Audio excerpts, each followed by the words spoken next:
Apocalipse, capítulo 21, os primeiros versos, até o verso de número 8. Depois leremos outra porção da palavra de Deus. Diz assim, João, na ilha de Patmos, inspirado pelo Espírito Santo. E vi novo céu e nova terra, pois o primeiro céu e a primeira terra passaram, e o mar já não existe. Vi também a cidade santa, a nova Jerusalém que descia do céu da parte de Deus, preparada como uma noiva enfeitada para o seu noivo. Então ouvi uma voz forte que vinha do trono e dizia: Eis o tabernáculo de Deus com seres humanos. Deus habitará com eles. Eles serão povos de Deus, e Deus mesmo estará com eles e será o Deus deles. E lhes enxugará dos olhos toda lágrima. E já não existirá mais morte. Já não haverá luto, nem pranto, nem dor, porque as primeiras coisas passaram. E aquele que estava sentado no trono disse: Eis que faço novas todas as coisas. E acrescentou: Escreva, porque estas palavras são fiéis e verdadeiras. Verso 6, disse-me ainda: Tudo está feito. Eu sou o Alfa e o Ômega, o princípio e o fim. Eu, a quem tem sede, darei de graça da fonte da água da vida. O vencedor herdará estas coisas, e eu serei o Deus dele, e ele será o meu filho. Quanto, porém, aos covardes, aos incrédulos, aos abomináveis, aos assassinos, aos imorais, aos feiticeiros, aos idólatras e a todos os mentirosos, a parte que lhes cabe será no lago que está queimando com fogo e enxofre, a saber, a segunda morte. Agora caminha comigo na sua Bíblia, no capítulo de número 22, o último capítulo das Escrituras. Verso 1.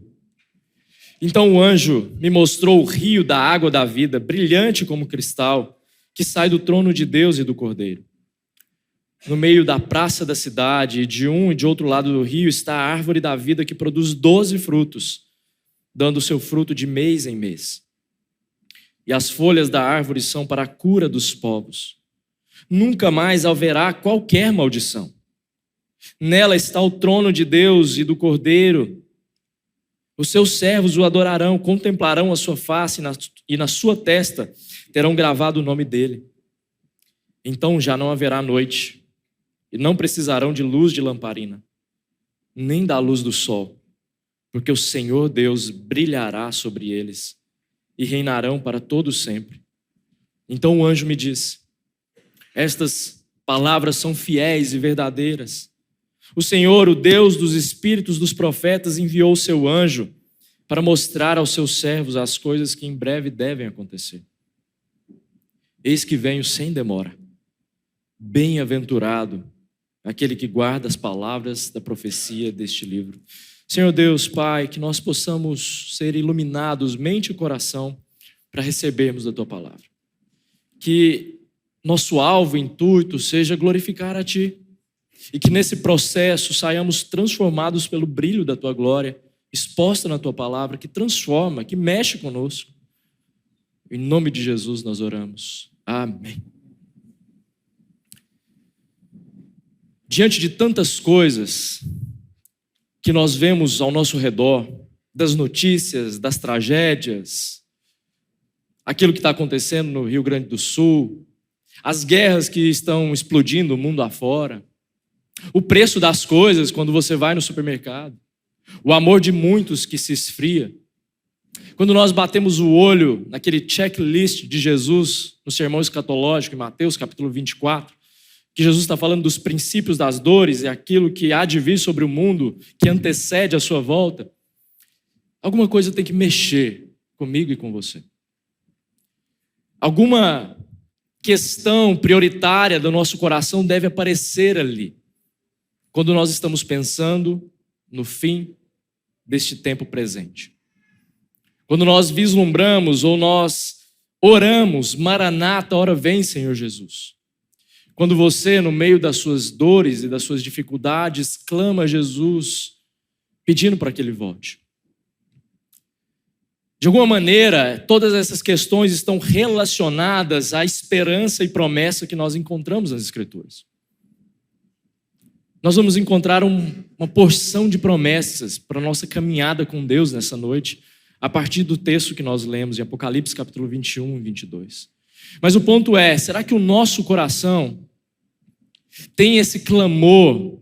Será que o nosso coração tem esse fervor e essa esperança de que nós precisamos do Senhor Jesus e que qualquer coisa nesse mundo, qualquer projeto humano, qualquer coisa que possa aparecer na nossa agenda como prioritária, não se compara às bodas do Cordeiro?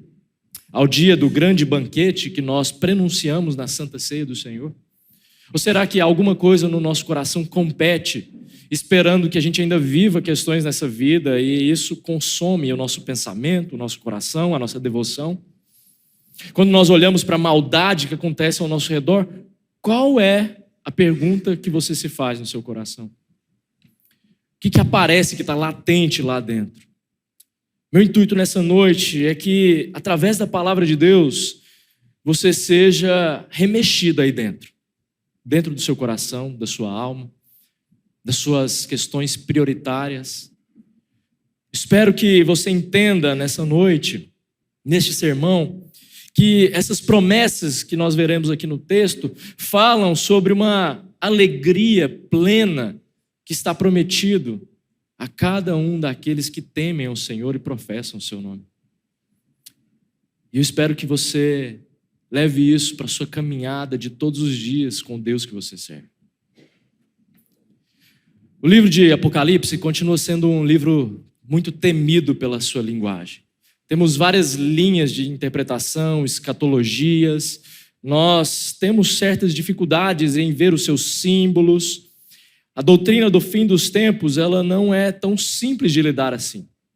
Até mesmo João Calvino, o padroeiro dos presbiterianos, brincadeira, viu, gente? Nós não temos padroeiros. Até ele se viu na difícil tarefa de interpretar Apocalipse e ele falou, não vou fazer isso. João Calvino não tem um comentário sobre Apocalipse. Isso torna a nossa tarefa, nós pastores, ainda mais árdua, de lidar com o texto, de enxergar o que o Senhor tem para dizer para nós. Mas o ponto é que, conforme eu me envolvia mais diligentemente com o livro de Apocalipse, em uma série de sermões que eu fiz para a juventude dessa igreja, eu pude perceber que o livro de Apocalipse é um livro profundamente devocional. Profundamente devocional. Embora tenha as suas peculiaridades e dificuldades, com certeza tem. Ainda assim é um livro cheio de devoção para o nosso dia a dia. Cheio de questões que permeiam a maneira como nós enxergamos o todo. E a igreja de Cristo sempre leu o Apocalipse dessa maneira, devocionalmente. Meu convite para você nessa noite é para que nós possamos olhar para as promessas do texto e entendermos que isto tem que mexer com a nossa devoção. Que isso tem que fazer com que a nossa caminhada com o Senhor Jesus, através da sua palavra, seja uma caminhada frutífera. Não porque um pregador está falando, mas porque é a própria palavra de Deus falando conosco. Então eu quero caminhar com os irmãos, pensando no dia depois de amanhã. Esse não é um título nem um pouco original, tem um filme com esse título. Mas você já parou para pensar no seu dia depois de amanhã? Na sua esperança, naquilo que você pensa? Hollywood, a propósito, a respeito desse filme, tem vários tipos de apocalipse. Você já viu vários por aí. Apocalipse tecnológico, climático, zumbi, tem de tudo. Mas todos são de mentira. Nós temos um fim das coisas real, certeiro que vai acontecer. Então eu quero te conduzir em 4 perguntas nessa noite, para que você caminhe com o Senhor Jesus. A primeira pergunta é: para onde nós estamos indo? Para onde que nós estamos indo? Todos nós. O que lá nós encontraremos? O que nós encontraremos lá? Para onde nós estamos indo? Segunda pergunta. Terceira, quem lá nós encontraremos? Quem nós encontraremos lá? E por fim, quarta pergunta, o que esperar disso tudo então? O que esperar dos próximos dias? que esperar do dia depois de amanhã? Eu quero começar a pensar com você a partir da primeira pergunta: para onde nós estamos indo? O texto é muito claro, e se você bater o olho, você vai conseguir responder a partir do primeiro verso aí do capítulo 21 de Apocalipse. Nós estamos indo para a nova Jerusalém. Nós estamos indo para o novo céu e a nova terra. É isso que é dito aí: eu vi o novo céu e a nova terra, pois o primeiro céu e a primeira terra passaram. Essa predicação ou essa qualificação novo céu e nova terra, ela não é à toa nas Escrituras. Ela aparece como um objeto da nova criação de Deus a partir daquilo que Ele já fez e que Ele anteriormente, lá em Gênesis, disse que era muito bom. O ponto é que essa nova Jerusalém, ou novo céu e nova terra, é a fusão da realidade celestial com a realidade terrena. É isso que vai acontecer. Essa é a Jerusalém, ou a nova Jerusalém que desce do céu. Quando a realidade dos céus se fundem com a realidade da terra. Isso vai acontecer como um objeto da nova criação de Deus. E todas as coisas se passam, e eis que Deus faz nessa fusão uma nova criação. Então, aqueles que morrem no Senhor já estão nessa realidade celestial, já estão nos céus. Mas haverá aquele dia em que Jesus virá dos céus, com a alma dos crentes, se encontrará com o povo dele, desse plano terreno, em que nós teremos nosso corpo transformado e glorificado, e acontecerá esse momento maravilhoso, em que Deus, a partir da segunda vinda de Jesus, inaugura um novo tempo para nós, uma nova criação. Essa é a realidade pela qual ou para a qual eu e você estamos caminhando. Para esse novo lugar, para essa nova realidade que vai fazer parte de toda a eternidade daqueles que professam a Deus. E talvez a melhor metáfora para vivermos isso seja a metáfora do peregrino. Eu não estou falando do Peregrino, o livro do John Bunyan, um best-seller cristão que eu recomendo fortemente, mas a própria mensagem que aparece para nós a partir das Escrituras. Por exemplo, se você pegar os salmos de número 120 a 134, os salmos de degraus ou de romagem, nós veremos a figura dos peregrinos surgindo ali. O que acontecia? As pessoas dispersas por Israel, as pessoas dispersas naquela região, elas se encontravam no caminho rumo a Jerusalém para adoração. E nesse caminho eles enfrentavam todos os tipos de dificuldade. Eles enfrentavam os perigos da estrada. Eles enfrentavam os perigos dos bandidos, dos animais, dos próprios caminhos tortuosos. Se você já fez um passeio em Israel, já deve ter visto. Que são caminhos difíceis. Mas eles se encontravam, cantavam esses salmos para chegarem em Jerusalém e adorarem no templo como uma metalinguagem daquilo que é a vida de todo crente. Nós somos peregrinos. Nossa vida também é assim. Nós caminhamos em meio a caminhos difíceis e tortuosos. O próprio Senhor Jesus diz que no mundo nós teríamos aflições, mas nós caminhamos com a garantia, a segurança e a promessa de que nós nos encontraremos com Ele na Nova Jerusalém.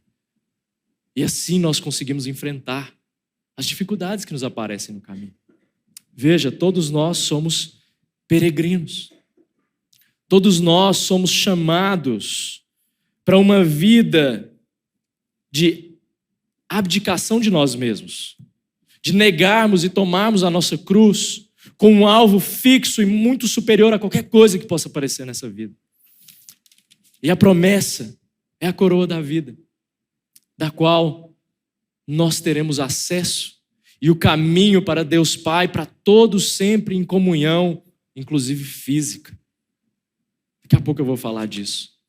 Mas veja que essa cidade, ela é uma cidade adornada. Ela é uma cidade que aparece para nós aqui como palco de um casamento.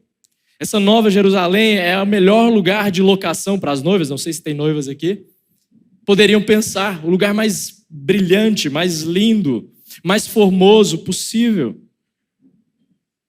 Jesus, Deus, Pai, Filho, Espírito Santo, adorna essa cidade para que haja um encontro entre a sua noiva, a igreja e Ele. Isso nos diz que para o lugar onde nós estamos indo, há alegria, há felicidade.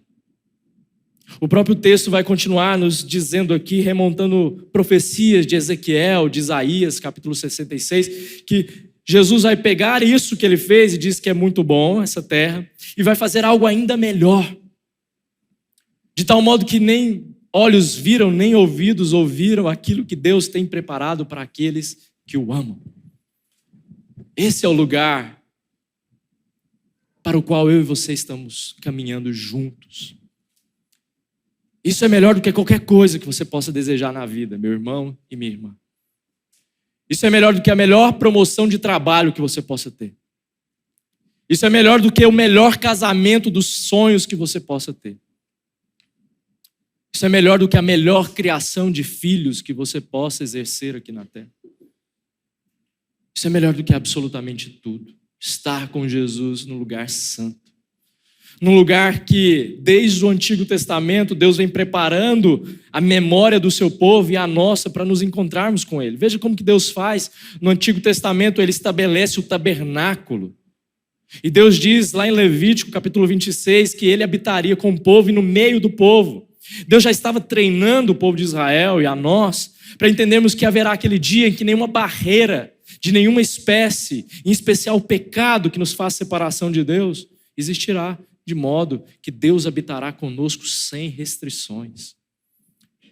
E essa é a cidade que, se você continuar lendo aí no verso 9 do capítulo 21, vai aparecer na sua formosura de pedras preciosas. Olha o texto aí.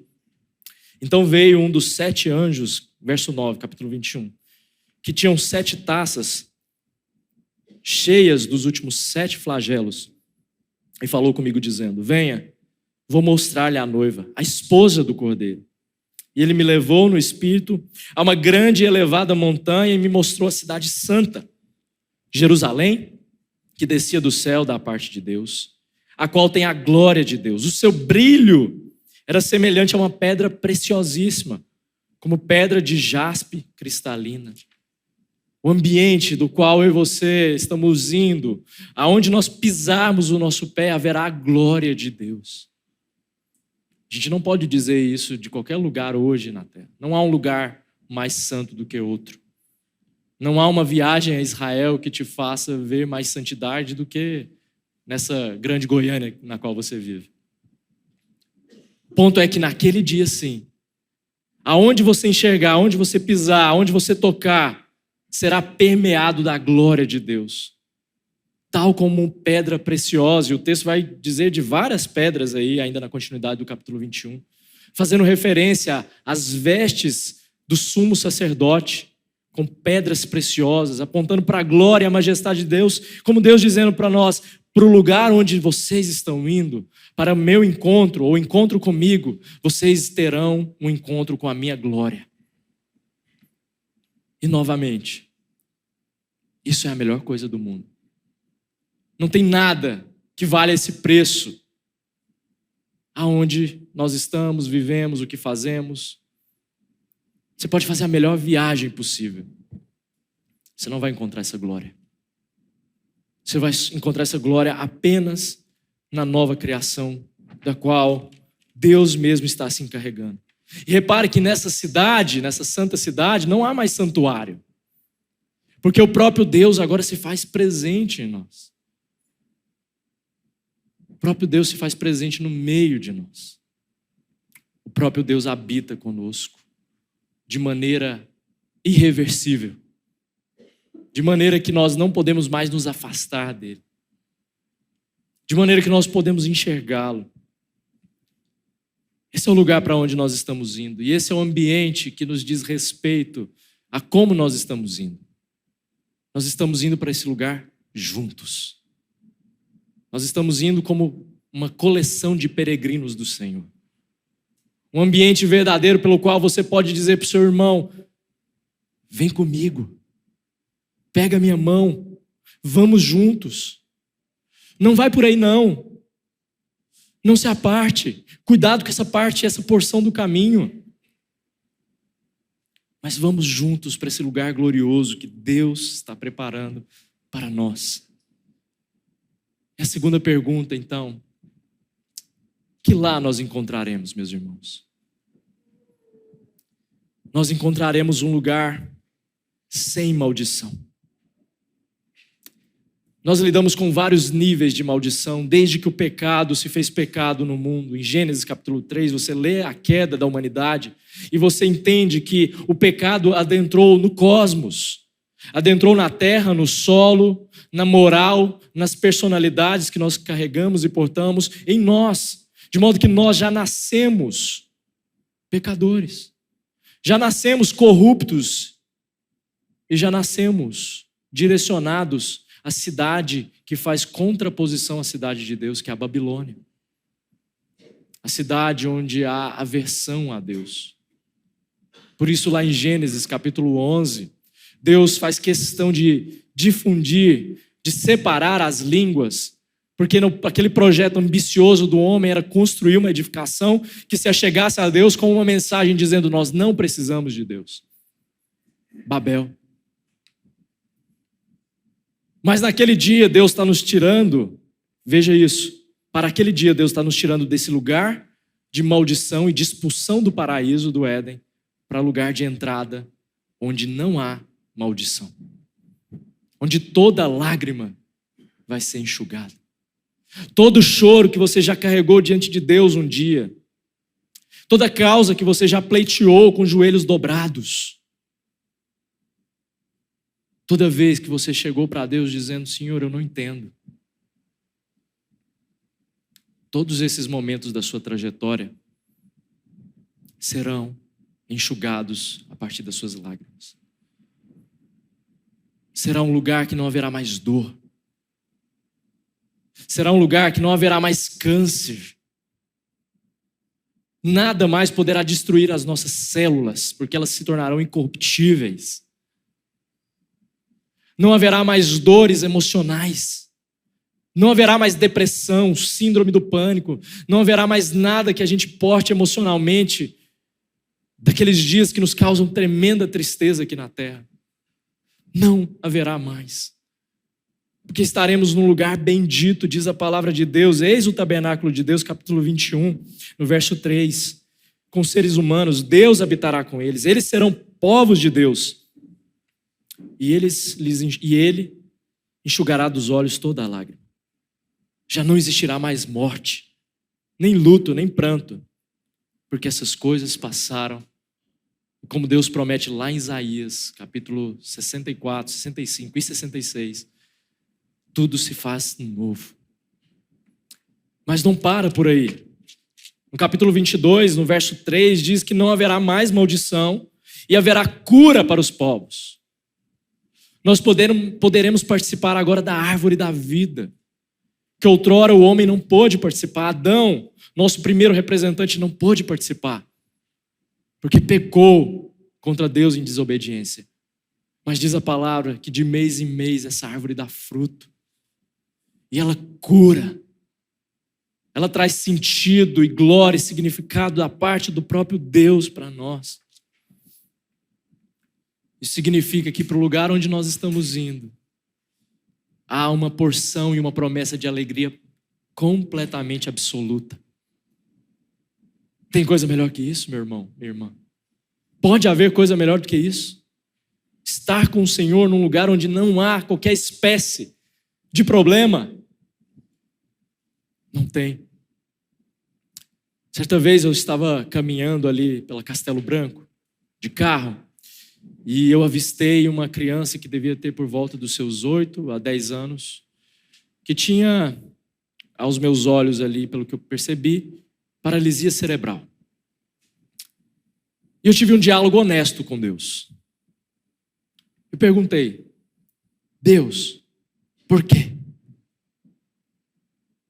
Por que o Senhor permite isso? Uma criança que jamais poderá ser criança, jamais poderá pisar os seus pés sobre solo e viver uma vida normal. Eu fui brutalmente honesto. E antes que você ache que isso é blasfêmia, não é. Nós temos vários textos inspirados de profetas, salmistas, perguntando para Deus as suas queixas. Deus não se desagrada disso. O que Deus se desagrada é da incredulidade. É quando nós tentamos achar respostas que não nele. Isso desagrada o coração de Deus. Mas perguntar por que das mazelas, injustiça, maldade, com certeza não desagrada a Deus, porque só nele nós podemos encontrar respostas. E eu fiz essa pergunta para Deus. O texto que me veio à mente naquele dia era o texto do profeta Abacuque, capítulo 3, em que numa situação análoga, Abacuque está lidando com crise de fé e existencial diante de Deus. Ele pergunta: Deus, por quê? Por que o Senhor permite que uma nação má, como os cananeus, os babilônicos, venham e tomem de assalto o seu povo? Deus não responde ele do jeito que ele gostaria, mas lá no capítulo 3, ele se vê completamente rendido, porque ele contempla que Deus é soberano. Então deixe-me dizer uma coisa mais honesta ainda para você, meu irmão e minha irmã. Eu não sei cada propósito debaixo dos céus, por que acontece. Eu não sei porque aconteceu aquilo com você numa segunda-feira à tarde, quando você não estava esperando, algo que causou tremenda dor e mutilação nos seus sentimentos, eu não sei. Às vezes os irmãos chegam para nós, pastores, e falam: pastor, por que isso aconteceu? A resposta honesta que eu tenho é: não sei. Eu não sei, meu irmão. Eu não sei, minha irmã. O que eu sei é que 2 textos balizam a minha caminhada com Deus e que me fazem entender que eu preciso me calar em questões que eu não sei. O texto de Eclesiastes, capítulo 3, verso 17, que diz que Deus dá propósito para tudo debaixo dos céus, para toda a obra. E o texto de Romanos, quando diz que todas as coisas cooperam para o bem daqueles que amam a Deus. Esses textos me fazem enxergar um pouco do que Abacuque enxergou. Mas ainda assim não me fazem responder as questões que muitas vezes vocês trazem a nós. Eu não sei por que as coisas aconteceram daquele jeito, naquele momento, naquela hora e naquele momento da trajetória da sua história para com Deus. Mas o que eu sei é que Deus continua soberano. O que eu sei é que Deus não perdeu o controle. O que eu sei é que Deus sabe de todas as coisas. E o que eu sei, que acalenta meu coração, é que o próprio Senhor Jesus sofreu. Nós temos um Senhor que sabe o que é sofrer. Já profetizado em Isaías capítulo 53, o servo sofredor, aquele por quem, por meio das suas dores, por meio do seu sangue, do seu corpo, nós seríamos sarados, curados. Naquilo que é pisadura, naquilo que afronta ao próprio Deus, naquilo que é um lugar de maldição, que é a cruz do Calvário, ele se fez maldição em nosso lugar. E ele sofreu. O que eu posso dizer para você que sofre nessa noite, por qualquer causa que seja, é que o seu Senhor se compadece de você, porque ele também sofreu. Ele sabe o que é sofrer. E por isso, ele está na melhor posição possível como mediador de nossas vidas, como alguém que pode receber as nossas súplicas e orações, porque ele entende da dor física e emocional. O próprio Senhor Jesus, na sua obra magnífica, não poupou a si mesmo, o próprio Deus não poupou a si mesmo, para que a gente contemplasse um lugar sem maldição. E essa é uma palavra de encorajamento no meio dessa peregrinação. Em outras palavras, aguente firme, meu irmão e minha irmã, no Senhor Jesus. Aguente firme nessas promessas. Aguente firme porque nós estamos caminhando para lá. Existe essa promessa gloriosa de que você não chorará mais de tristeza. E isso tem que necessariamente mudar a maneira como você enxerga a sua vida. Nós lidamos com vários níveis de maldição no dia a dia, mas nenhuma maldição foi forte o suficiente para conter a obra de Jesus. Nenhuma. De modo que nada pode nos separar do seu amor. Absolutamente nada. Nem morte, nem espada, nem fome, nem nudez. Nada pode nos envergonhar na causa de Cristo. Então aguente firme. Há um lugar de cura para todas as nações, conforme nós lemos. É isso que você vai encontrar na Nova Jerusalém. Então nós respondemos a terceira pergunta: quem lá nós encontraremos? Essa é a pergunta de $1 milhão na teologia. Eu faço essa brincadeira porque na matemática existe um instituto que premia as perguntas do milênio, aquelas que são as maiores perguntas que os matemáticos, os melhores, não conseguiram ou não conseguem resolver. E aí quem resolver ganha o prêmio de $1 milhão. É claro que não dá para aplicar a teologia, porque pastor não deve ser apegado a dinheiro nesse nível. Mas o ponto é, temos uma pergunta muito interessante aqui diante de nós. Quem nós vamos encontrar lá no céu? Você já se fez essa pergunta? Nós vamos encontrar 3 pessoas distintas. Vamos encontrar o Pai, vamos encontrar Jesus e o Espírito Santo vai estar lá. Vamos encontrar uma pessoa só. Quem que nós vamos encontrar? O texto responde para nós que nós vamos encontrar o único Deus verdadeiro. Isso me faz pensar, e a minha resposta já é uma resposta clássica na teologia, de que quando chegarmos lá na Nova Jerusalém, nós encontraremos o Senhor Jesus encarnado. E nele veremos o Pai e o Espírito Santo. Veremos a pessoa de Jesus, com as suas pisaduras, com as suas chagas, com as suas mãos e pés marcados pela cruz. Nós veremos a Jesus, meu irmão. E creio eu que eternidade afora, teremos a possibilidade de ter um tempo partilhado com Jesus pessoalmente. Poderemos fazer perguntas para Jesus. Senhor, o Senhor me explica por que isso aconteceu no dia 17 de agosto de 1987? Eu não entendo até hoje. Talvez possamos fazer perguntas desse tipo para Jesus, mas o ponto é que estaremos com Ele. Estaremos em comunhão com Ele, veremos o seu corpo glorificado e instantaneamente veremos a sua obra nos nossos olhos. Quando encontrarmos com Jesus, poderemos dizer presencialmente de que valeu a pena tudo. Que valeu a pena toda a caminhada pela qual nós caminhamos. O texto diz que nós encontraremos o único e verdadeiro Deus e que esse Deus estará com eles, fazendo referência ao seu título de Emanuel, o título de Jesus. Deus conosco. Nós encontraremos Jesus, meus irmãos, e poderemos vislumbrar isso por toda a eternidade. E mais, quando encontrarmos, haverá um momento do grande banquete.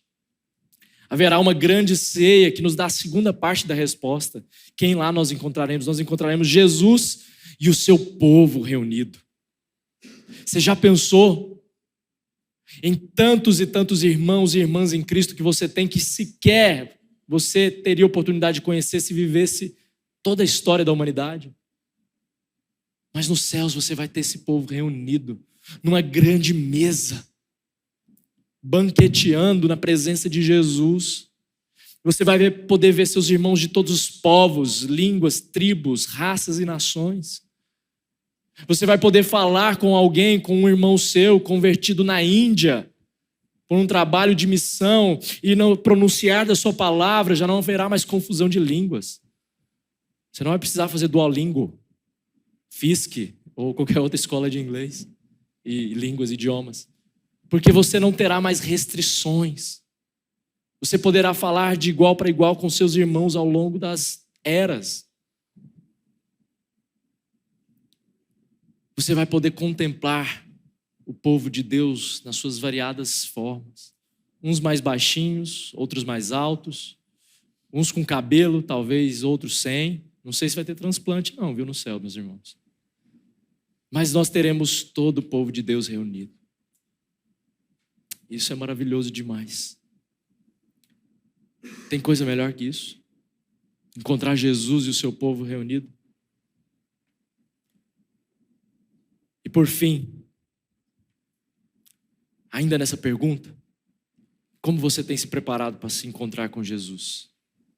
Veja que você faz parte da noiva e você está sendo trabalhado num processo de santificação que seria análogo a um trabalho do estilista fazendo o vestido da noiva.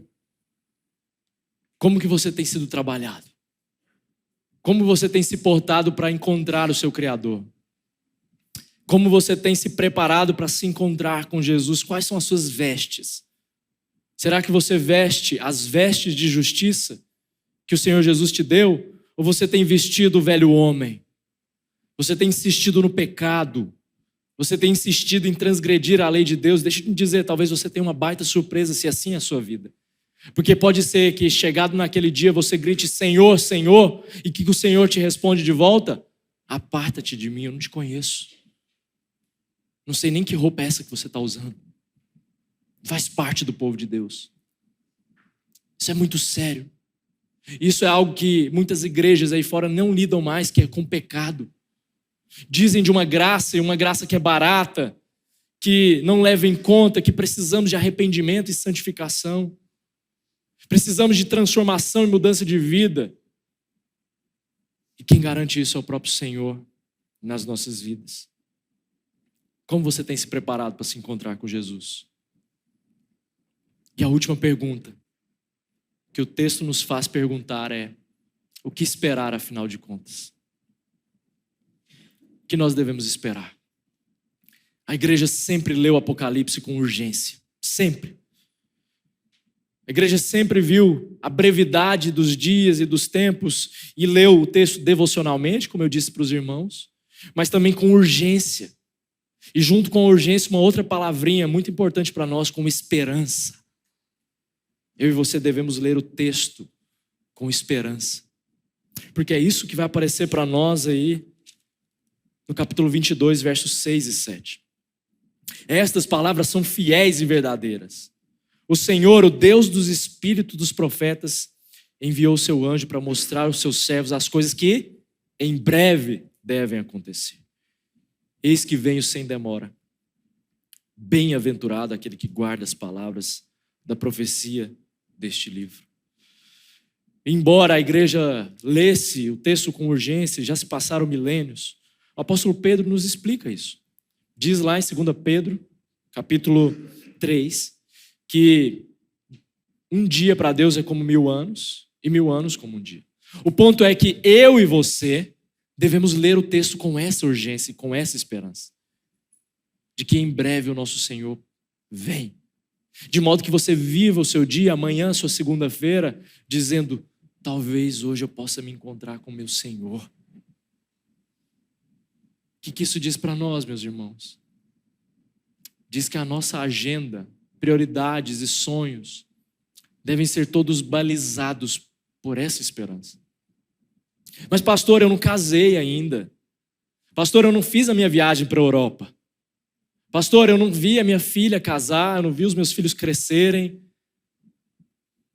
Eu sei, essas coisas não são más em si mesmas, pelo contrário, elas glorificam a Deus. Mas tem uma esperança melhor.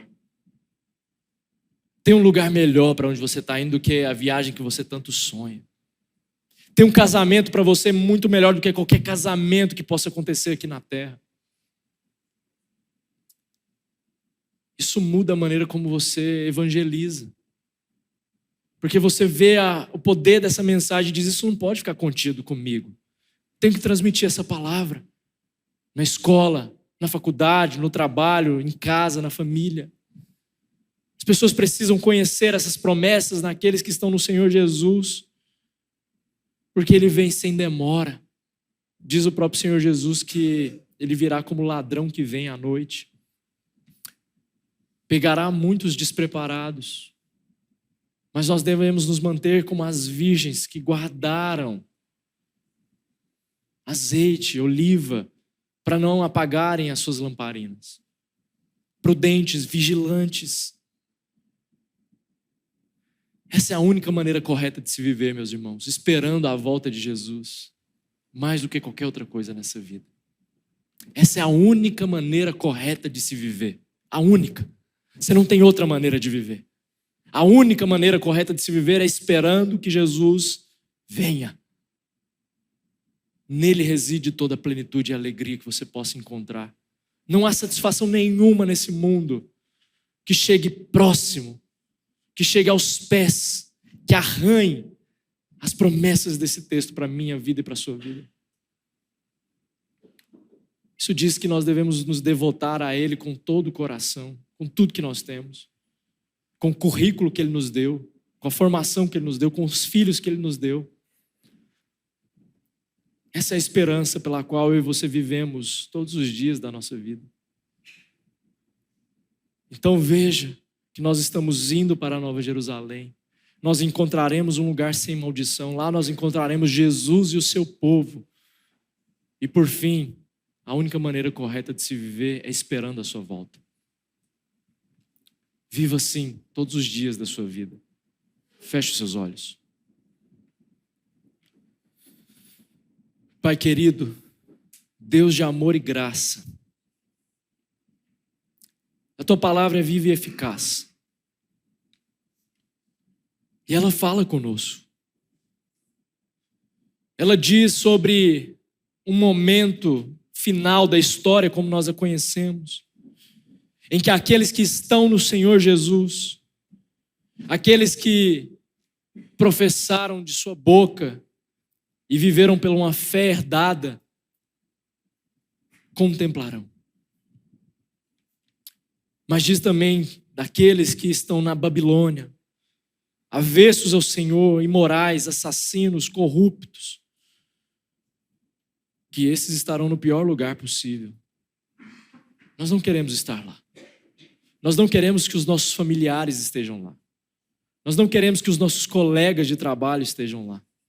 Por isso, Senhor, mova o nosso coração a pregar e a viver essa verdade. Nos faça entender, Senhor, que não há plano e sonho nessa vida que se compare a estar com o Senhor Jesus para todo sempre. Nos muda a cabeça, Senhor, que muitas vezes aguarda com tanta expectativa e ansiedade coisas passageiras, mas que tem dificuldade em separar um momento, um tempo para ler a palavra e orar. Muda essa dureza de nosso coração, Senhor. E nos forma como um povo adornado, numa cidade enfeitada e adornada, para um encontro marcado. Essa é a alegria e esperança para todos os dias e a única maneira que nós podemos viver. Nós oramos em nome de Jesus. Amém.